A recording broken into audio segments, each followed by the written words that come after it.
మరి నేను ఎప్పుడు కూడా ఒకటి చెప్పిన, అమ్మా నువ్వు మొక్కున్నావు కరెక్టే, నేను మొక్కుబడి తర్వాత మరి దేవుడు నాతో కూడా మాట్లాడాలి కదా అని చెప్తూ ఉండేవాడిని.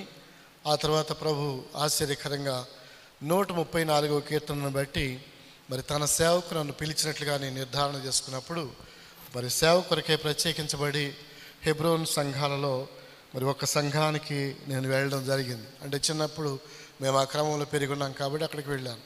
అప్పుడు దైవ సేవకులు మరలా కొద్ది కాలం ఆగమని చెప్పారు.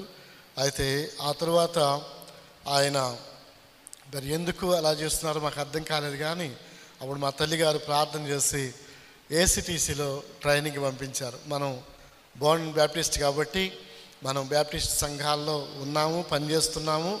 కాబట్టి బాబు నువ్వు బ్యాప్టిస్ట్ సంఘంలో సేవకునిగా ఉండాలి, నువ్వు వెళ్ళమని ప్రార్థన చేసి పంపించారు. 2000 క్లుప్తంగా చెప్తా ఉన్నాను, 2002వ సంవత్సరంలో ఏసీటీసీలో నవంబర్ 11వ తారీఖున నేను అడుగుపెట్టాను. ఆ తర్వాత వారానికి మా అమ్మగారు చనిపోయారు.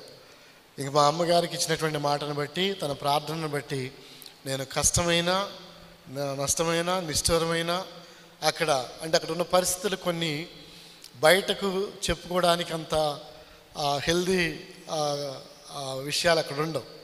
కానీ వాటన్నిటిలో మరి విజయాన్ని సాధించడానికి ప్రభు సహాయం చేశారు. ఆ ట్రైనింగ్ పూర్తి చేసుకున్న తర్వాత వితౌట్ ఎనీ రికమెండేషన్ దేవుడు పెద్ద పెద్ద సంఘాల్లో పనిచేయడానికి అవకాశం ఇచ్చారు. నా బ్యాచ్లో వాళ్ళందరూ కూడా ఎవరికి వాళ్ళే మంచి మంచి సంఘాలకు వెళ్ళిపోయారు. కొంతమంది ట్రైనింగ్లో ఉండగానే ప్రాక్టికల్ కోసమని, లేకపోతే కొంత పనిచేస్తూ పార్ట్ టైం పనిచేస్తూ ట్రైనింగ్ చేసేవాళ్ళు. మరి మాకు ఎలాంటి రికమెండేషన్ లేదు, నేను ఎవరిని కూడా అడగలేదు. నాకు పెద్ద దాని గురించి నాలెడ్జ్ కూడా లేదు కాబట్టి నేను అంతగా అడిగేవాడిని కాదు. ఈ సందర్భంలో అందరూ వెళ్ళిపోయారు. ఏసీటీసీలో 2006వ సంవత్సరంలో ఏప్రిల్లో మాకు గ్రాడ్యుయేషన్ అయింది. అందరూ వెళ్ళిపోయారు. నేను 2 నెలలు రెంట్ కట్టి అలాగే ఉన్నాం. డాక్టర్ డీజే జెర్మియా గారు బర్సార్ అప్పుడు.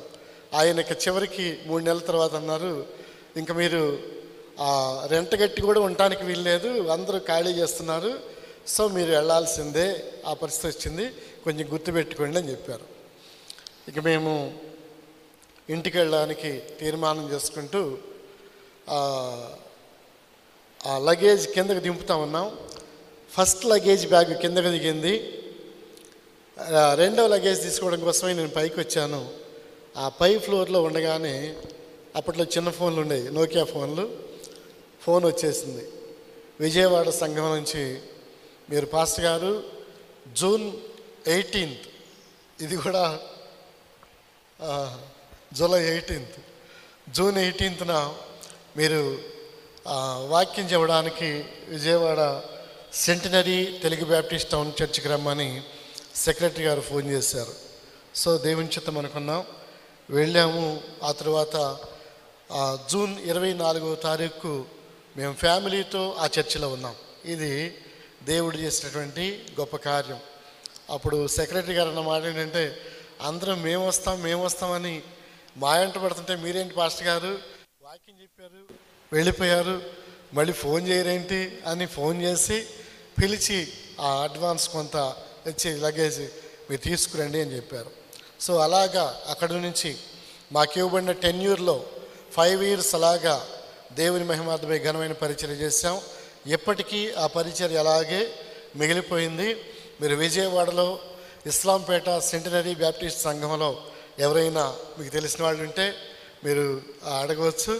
అలాగే బ్యాప్టిస్ట్ నగర్ బ్యాప్టిస్ట్ చర్చిలో కూడా పనిచేసాం. ఈ 2 సంఘాలు ఒకటే చర్చి. ఉదయమేమో ఆరాధన టౌన్ చర్చిలో జరుగుతుంది, మిగిలినటువంటి ఆరాధనలన్నీ కూడా పేటలో ఉన్నటువంటి చర్చిలో జరుగుతుంటాయి. సో ఈ 2 సంఘాల్లో పనిచేసి అక్కడి నుంచి ఆ తర్వాత మా టెన్యూర్ ముగించుకున్న తర్వాత మరలా కనిగిరి వెళ్ళడం జరిగింది. కనిగిరి కూడా 147 years అప్పటికి మరి రెవరెండ్ బ్రాక్ దొరగారితో కట్టబడినటువంటి సంఘం అది.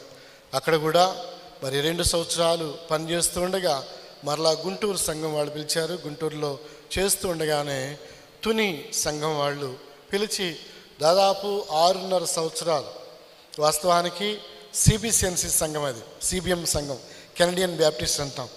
మరి ఆ సంఘంలో దాదాపు తునిపట్నంలో 6 సంవత్సరాలకు పైబడి పరిచయం చేస్తూ వచ్చాం.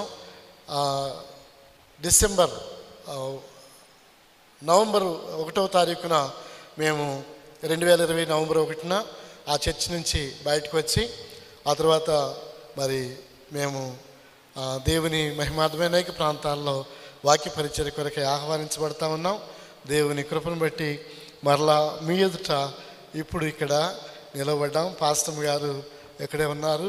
మంచి ప్రీచర్గా దేవుడు మమ్మల్ని ఆయా ప్రదేశాల్లో ఇతర రాష్ట్రాల్లో కూడా వాడుకున్నారు. పాస్టర్ గారు కూడా అలాగనే అనేక చోట్ల మహాసభల్లో మాట్లాడడానికి ప్రభువు సహాయం చేశారు. అందుని బట్టి నేను ప్రభువుని ఎంతగానో స్తుతిస్తున్నాను. ఇది మన క్రియలను బట్టి కాదు, కానీ we're nothing without Jesus Christ, we're nothing. మనము క్రీస్తు అనే పేరు లేకపోతే మనం ఎందుకు పనికిరాం, మనం వట్టి వాళ్ళమే. బికాజ్ ఆఫ్ జీసస్ క్రైస్ట్ నేను అనేక చోట్ల పనిచేయడానికి ప్రభువు సహాయం చేశారు. రోమపత్రిక 9:15 ప్రకారంగా పొందగోరు వానిలోనూ పరుగెత్తు వానిలోనైనా కానీ ఏమీ లేదు, కానీ కరుణించు దేవునిలోనే సమస్తం కూడా జరుగుతుంది. ఈ మాటలు మా విషయంలో నిజమైంది. మాకిద్దరు ఆడపిల్లలు ఉన్నారు, 2 పాపలు. వాళ్ళిద్దరు కూడా పెద్ద పాప బిఎస్సి సెకండ్ ఇయర్ రాజమండ్రిలో చదువుతూ ఉన్నారు. చిన్న పాప BA second year Stella college విజయవాడలో చదువుతూ ఉన్నారు. ఇది మా ఫ్యామిలీ బ్యాక్గ్రౌండ్. మా నాన్నగారు హెచ్ఎం